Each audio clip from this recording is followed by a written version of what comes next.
అందరికీ నమస్తే అండి. నా పేరు సౌదత్ బోడపాటి, జనసేన పార్టీ రాష్ట్ర కార్యదర్శి, ఏపీ రాష్ట్ర సివిల్ సప్లై కార్పొరేషన్ డైరెక్టర్, ఆగిరపేట నియోజకవర్గం. ముఖ్యంగా ఈ మీడియా సమావేశం ఆంధ్ర రాష్ట్ర అభివృద్ధిని చూసి ఓర్వలేక YCP and YCP Paytm batch కొన్ని తప్పుడు ప్రచారాలు చేస్తూ ఉంది. అందులో భాగంగా మీరు చూశారు, నిన్న కాక మొన్న ఒక సాక్షి ఛానల్లో లైవ్ డిబేట్లో సీనియర్ జర్నలిస్ట్ చేసిన వ్యాఖ్యలు మీకు తెలిసిందే. మరి అమరావతి రాజధాని నిర్మాణాన్ని ఆనందంగా చూడాల్సింది పోయి చాలా అసహ్యంగా మాట్లాడిన సందర్భం ఇది. బ్లాక్ డే, ఇలాంటి దుస్థితి రాకూడదు. ఒక తెలుగు వాడయ్యుండి, ఆంధ్ర రాష్ట్రానికి సంబంధించిన వాళ్ళు అయ్యుండి, ఆంధ్ర రాష్ట్ర అభివృద్ధి, ఆంధ్ర రాష్ట్ర రాజధాని ఈరోజు తెలంగాణ నుంచి విడిపోయిన తర్వాత ఇంత అద్భుతంగా ఆంధ్ర రాష్ట్రంలో మరి మనం అభివృద్ధి చర్యలు చేపడుతుంటే ఏం చేయాలో తెలియక దిక్కుతోచని స్థితిలో మరి మాట్లాడకూడని పదజాలాలు కూడా వాడుతున్నారు అని అంటే చాలా బాధాకరం. దీనిని తీవ్రంగా ఖండిస్తున్నాం.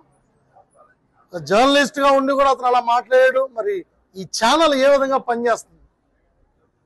పవన్ కళ్యాణ్ గారు సెలూన్ షాప్ ఓపెనింగ్కి వెళ్తే అందులో కూడా బూత్ ఎత్తుకుతూ ఉంటారు.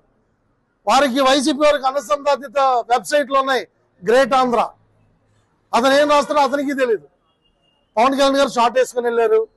పవన్ కళ్యాణ్ గారు జాగింగ్ వెళ్తే ఎలా వెళ్తున్నారు, పడుకునేటప్పుడు ఎలా పడుకుంటున్నారు, లేచినప్పుడు ఎలా ఉన్నారు, ఇవన్నీ ఎందుకండి?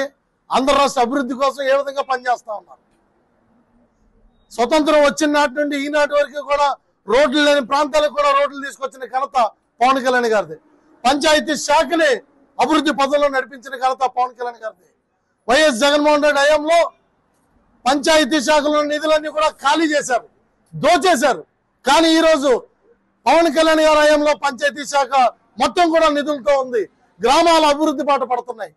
ఇవన్నీ చూసి ఓర్వలేక ఇటు జనసేన టీడీపీ కలయికని విడగొట్టాలని చెప్పి కొంతమంది దుష్ప్రచారాలు జనసేన పార్టీ మీద ప్రత్యేకంగా ఫోకస్ చేసి రాయడం. పవన్ కళ్యాణ్ గారిని ఎవరైనా ఏదన్నా అన్నా మరి జనసేన పార్టీ చేపడుతున్నట్టు 3 మంత్రిత్వ శాఖలు, ఇటు పవన్ కళ్యాణ్ గారు, అటు నాదెళ్ల మనోహర్ గారు, అటు కందుల దుర్గేష్ గారు నిజాయితీగా ట్రాన్స్పరెన్సీగా పనిచేస్తున్న నాయకత్వం. ఇది చూసి వీళ్ళకి మంచి పేరు వస్తుంది, దీన్ని చెడగొట్టాలని చెప్పి వివిధ ఆలోచనలతో మరి నాయకుల వెనకాల పనిచేస్తున్నటువంటి బలమైన కార్యకర్తల్ని టార్గెట్ చేస్తున్న పరిస్థితులు చూస్తున్నాం. చాలా హాస్యాస్పదంగా ఉంది. ఇండియా పాకిస్తాన్ ఉద్రిక్తతలపై లేటెస్ట్ అప్డేట్స్ కోసం డౌన్లోడ్ చేసుకోండి RTV లైవ్ యాప్.